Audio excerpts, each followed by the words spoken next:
आइए मेरे दोस्तों, आपका स्वागत है इस हमारे चैनल पर, धार्मिक चैनल पर।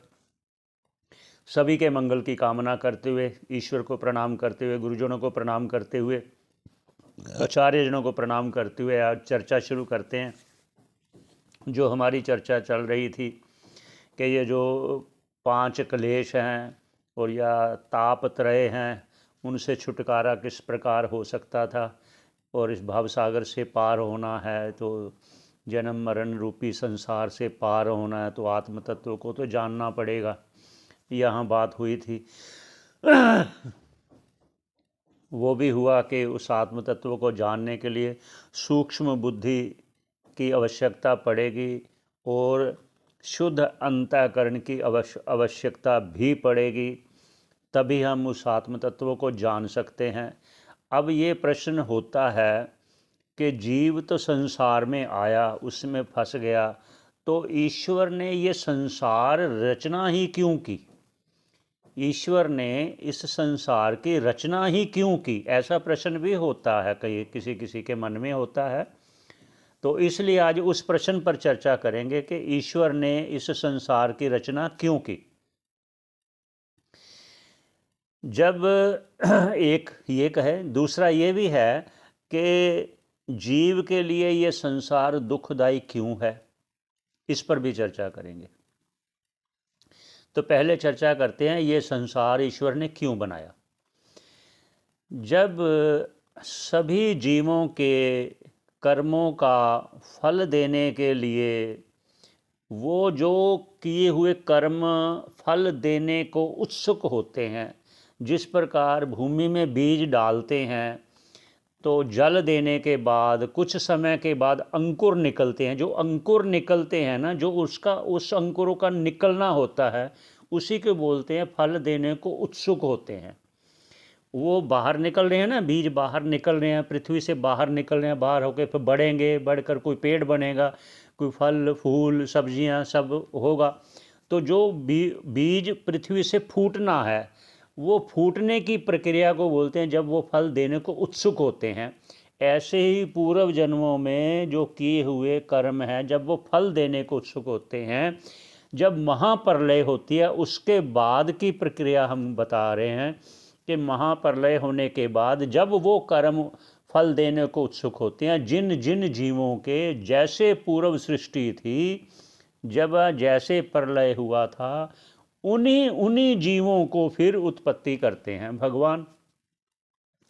और उन जीवों को फल भुगवाने के लिए, देखो जितने भी जीव आएंगे इस संसार में, देखो कितने जीव हैं, उन सब के लिए जिस प्रकार एक गृहस्थी मुखिया अपने परिवार के लिए भोजन की व्यवस्था करता है, जल की व्यवस्था करता है, रहने की व्यवस्था करता है, और प्रकाश की, लाइट की, सभी चीज़ों की, रहने की, खाने की, पीने की, पहनने की, हर चीज़ की व्यवस्था करता है, जिस प्रकार एक गृहस्थी मुखिया अपने परिवार के लिए, ऐसे ही ईश्वर का ये सारा परिवार है, वो अपने परिवार के लिए रहने का स्थान पृथ्वी, फिर उनके रहने खाने पीने के लिए भोजन और पानी जल की व्यवस्था, देखो जल कितना है, और फिर उसके लिए हवा पानी, फिर प्रकाश सूर्य और चंद्र तारे, ये सब उनके कर्मों के फल भुगवाने के लिए ये सभी सहायक हैं। जो पृथ्वी जल पानी आकाश और ये जो सूर्य चंद्र तारे, ये सब हैं, ये उनके फल के अनुरूप ये तब तक रहेंगे। सूर्य चंद्र जल पृथ्वी ये सब तब तक रहेंगे जब तक महाप्रलय से पहले पहले उनका भोग समाप्त नहीं होता, तब तक ये रहेंगे। सूर्य चांद सब रहेंगे। ये एक जो ईश्वर ने सृष्टि की है, उस सृष्टि को उस सृष्टि से, जो सृष्टि ईश्वर ने की है उस सृष्टि से, अर्थात पानी है, जल है, वो आकाश है, पृथ्वी है, जो भी चीज़ें बनाई हैं, हवा है, अग्नि है, उससे किसी को कोई भी दुख नहीं होता, कोई दुख नहीं होता। अगर किसी में शंका होती है, अग्निकांड होते हैं, वो प्रकोप है उनका फल देने के लिए। बाढ़ें आती हैं, जिन जिन को बाढ़ें, हर जगह तो आती नहीं, कहीं बाढ़ आती है उनको उनका फल भोगवाने के लिए आती है। कहाँ कहाँ अग्निकांड होता है, कहीं कहीं होता है तो उनका फल का भोग होता है, ये सच्चाई है। एक जो भी रचना सृष्टि ईश्वर की द्वारा की हुई है वो जीवों की सहायता के लिए है, उनके प्रयोग के लिए है, उनके उपयोग के लिए है, उनके जीवन निर्वाह के लिए है। जल अगर समाप्त हो जाए जीवन निर्वाह करना मुश्किल हो जाएगा, वायु बंद हो जाए जीवन निर्वाह करना मुश्किल हो जाएगा, सूरज अपनी तपश देना बंद कर जाए, प्रकाश देना बंद कर जाए, जीना मुश्किल हो जाएगा। इसलिए ये सभी जीवों के सहायता के लिए बनाई है ईश्वर ने। अब एक सृष्टि है ईश्वर की, इसको कहते हैं ईश सृष्टि। अब एक आती है जीव सृष्टि। जो जीव की सृष्टि है वो उसको दुख देती है। अब जीव की सृष्टि क्या है? देखो, जीव जब कोई चीज़ बनाता है उसमें उसका पुण्य भी होता है, उसका पाप भी होता है। जिस प्रकार देखिए, गंगा जी में नहाना है, स्नान करना है, पुण्य प्राप्त करने के लिए, पापों का नाश करने के लिए, लेकिन वहाँ जाकर जो दूषित करना है, गंगा जी को दूषित करना है, ये तो पाप है, यही उसका फिर दुख का कारण भी होगा। ऐसे ही पृथ्वी में भी अगर हम पृथ्वी को दूषित करते हैं, वायु को दूषित करते हैं, अग्नि को भी दूषित अगर करते हैं, जैसे हम अग्नि में देखिए, जब हम अग्नि प्रज्वलित करते हैं, या तो भोजन बनाइए या हवन कीजिए, उसके लिए प्रज्वलित करते हैं ना। अगर उसमें कुछ कूड़ा करकट डालेंगे तो उसको अपवित्र करते हैं, ये चीज़ें नहीं चाहिए। उसके वो जो चीज़ें आप कुछ चीज़ें ऐसी नष्ट करना चाहते, और भी उपाय होते हैं। पानी को दूषित नहीं करना चाहिए, वायु को दूषित नहीं करना चाहिए। इससे उस प्राणी को, उस जीव को जो करने वाला है उसी को कष्ट होता है। एक दूसरा जीव सृष्टि क्या है कि अपने जो रिश्ते नाते बनाए, जैसे पत्नी है, पुत्र है, व्यापार बनाया है, सब बनाया है, जब उसका उपयोग ना हो सकेगा, उससे सुख प्राप्त ना हो सकेगा तो उससे दुखी होगा। जब उससे कुछ सहायता मिलती रहेगी तब तक तो ठीक है, जब सहायता बंद हो जाएगी तो उस दुख होगा। इसलिए का जो जीव की सृष्टि है, जीव, जैसे एक चीज़ और बताते हैं जीव सृष्टि का दूसरा भी एक बताते हैं कैसे। जैसे एक लड़की है, वो तो किसी की लड़की है, जो उसका बाप है वो उसको कहेगा लड़की है, और जिसकी पत्नी है वो उसको कहेगा मेरी पत्नी है। एक ही, वो किसी की माँ भी है, किसी की बहन भी है, किसी की बेटी भी है, किसी की पत्नी भी है। लेकिन वो अगर सभी इकट्ठे वहाँ बैठेंगे तो जो उस स्त्री का बेटा है तो वो उसको अपनी माँ समझेगा, पति अपनी पत्नी समझेगा, बाप अपनी बेटी समझेगा। तो दृष्टि किसकी हुई? जीवों की दृष्टि हुई। वो जीवों की एक ही, जिस प्रकार स्त्री सभी के दृष्टि में अलग अलग है, ऐसे ही वो अगर जिस जिसको सहयोग ना होगा, जिस जिसका वो सत्कार ना करेगा, तो उसके लिए वो दुख का कारण होता है। आजकल आप देखते हो जिस प्रकार संसार में चल रहा है। ऐसे ही जो जीव की सृष्टि, इसको जीव सृष्टि कहा गया है, ये शास्त्रों में कथन आया है, मैं अपने मन से नहीं कह रहा। इसको बोलते हैं जीव सृष्टि और ईश्वर सृष्टि। अगर आपको कुछ शंका हो तो मैं एक उसका श्लोक बोल देता हूँ। ये पंचदशी का श्लोक है और ये उपनिषद का भी है, उपनिषद में भी आया है, और ये पंचदशी कार ने भी उसका कोट किया है। क्या कहते हैं? ईक्षण आदि प्रवेशांतः सृष्टिर ईशेन कल्पिता। ईश्वर ने ये सृष्टि की कल्पना की। आगे क्या कहते हैं? जागृत आदि विमोक्षांतः संसारो जीव कल्पितः।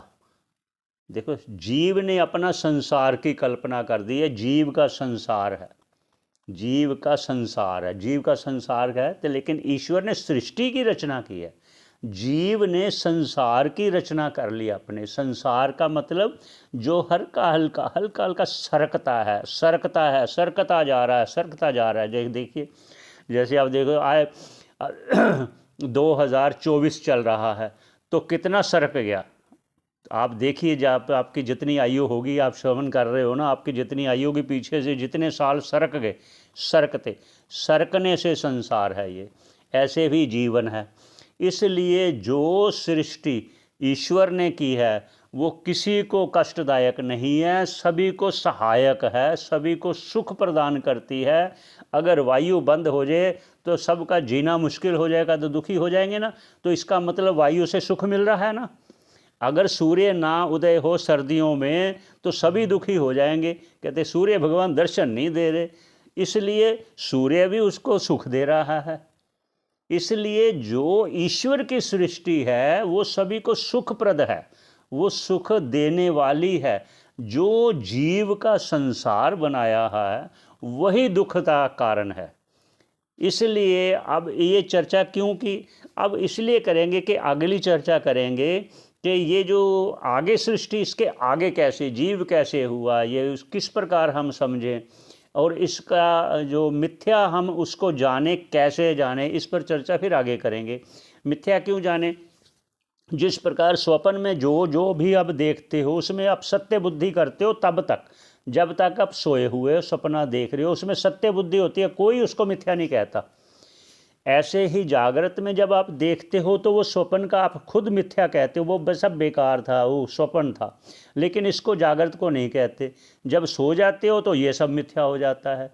ऐसे ही जो सृष्टि ईश्वर ने की है वो सबके सुख के लिए दिया है, सुख के सहयोग के लिए दिया। जिस प्रकार एक गृहस्थी मुखिया अपने परिवार को सुख देने के लिए सभी सुख सुविधाएं इकट्ठी करता है, सभी साधन इकट्ठे करता है कि हमारा परिवार सुख से रहे, लेकिन परस्पर भेदभाव राग द्वेष होने के कारण वो दुख परस्पर शुरू हो जाता है।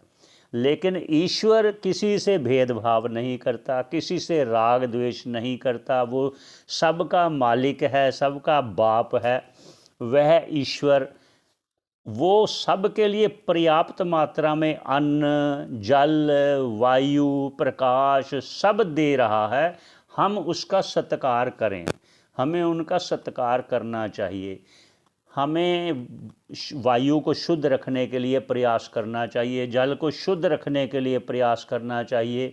अगर नहीं रखते तो वायु दूषित होकर हमारे सांस लेने में अंदर जाकर बीमारियां पैदा करती है। जल को शुद्ध नहीं रखते तो जल हम कहीं से भी जो लेते हैं वो अशुद्ध होगा, तो वो भी बीमारियों का कारण होगा, दुख का कारण होगा। इसीलिए कहा जो जीव की सृष्टि है वही दुख देने वाली है, जो ईश्वर की सृष्टि है वो सुखदायी है।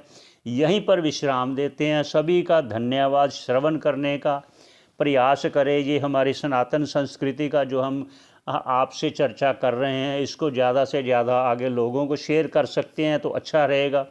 सभी को थोड़ा सा ये चीज़ों का पता होना चाहिए। कहीं को पता भी है, ऐसी बात नहीं है, सब जानते हैं, लेकिन फिर भी हमारा प्रयास है कि हम जब तक जहाँ तक हम कर सकें इसको शेयर करें। आपका श्रवण करने का बहुत बहुत धन्यवाद। पुनः भेंट होगी, चलते हैं। श्रवण करने का बहुत बहुत धन्यवाद। सबका मंगल की कामना करते हुए सभी खुश रहें, सभी के मन में मंगल की कामना पुनः पुनः करते हैं। धन्यवाद।